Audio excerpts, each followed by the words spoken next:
Kasus anak yang menjadi korban penyiraman air keras di Sumedang tadi hanya deretan peristiwa dengan korban anak-anak. Anak-anak yang tidak mampu membela diri kerap menjadi korban kejahatan dan kekerasan. Meski beragam regulasi sudah dibuat untuk melindungi anak-anak di negeri ini, namun faktanya anak-anak masih menjadi korban. Lantas bagaimana negara harus bertindak untuk memberi hukuman maksimal kepada pelaku? Berikut Indep Redaksi Pagi.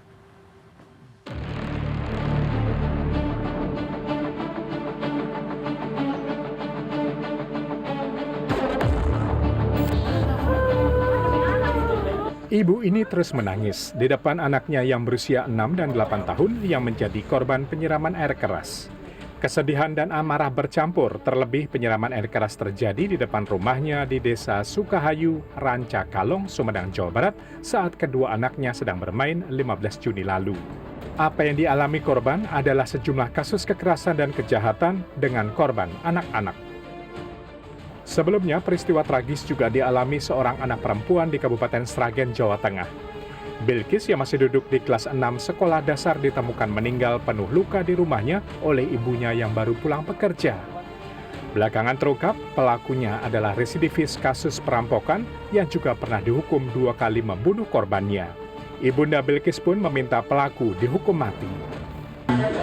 Saya sih pengennya dia di penjara sampai mati.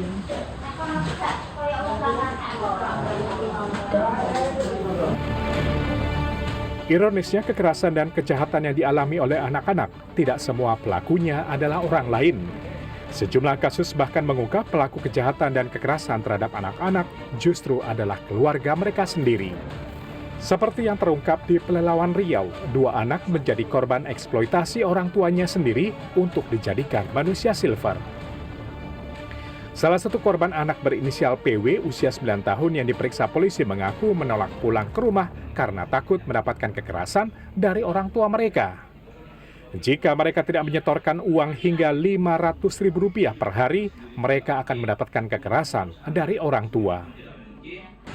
Penanganan perkara yang sedang kami tangani yaitu tentang tindak pidana eksploitasi dan kekerasan terhadap anak, yang dimana alhamdulillah kemarin kita sudah mengamankan 2 orang terduga sebagai pelaku. Lalu mengapa kekerasan dan kejahatan terhadap anak-anak terus terjadi meski deretan regulasi yang melindungi anak-anak sudah ada? Pemerhati anak Seto Mulyadi mengungkapkan anak-anak masih rentan menjadi korban kekerasan karena penegakan hukum terhadap pelaku belumlah maksimal. Tidak hanya itu, Seto Mulyadi juga mengkritik perilaku masyarakat Indonesia yang apatis terhadap anak-anak di sekitarnya. Padahal lingkungan juga harus bertanggung jawab atas tumbuh kembangnya seorang anak. Undang-undang perlindungan anak yang sudah mengamanatkan bahwa anak-anak terlindungi dan melindungi anak perlu orang sekampung, maka bukan hanya pemerintah tapi masyarakat dan semua unsur ikut peduli pada perlindungan anak ini.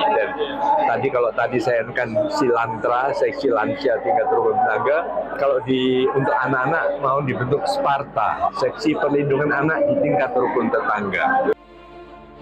Data Kementerian Pemberdayaan Perempuan dan Perlindungan Anak menunjukkan di tahun 2025 jumlah anak yang menjadi korban kekerasan sebanyak 21.352 anak. Dari data ini, separuh lebih yakni sebanyak 12.338 kasus adalah kasus kekerasan terhadap anak-anak.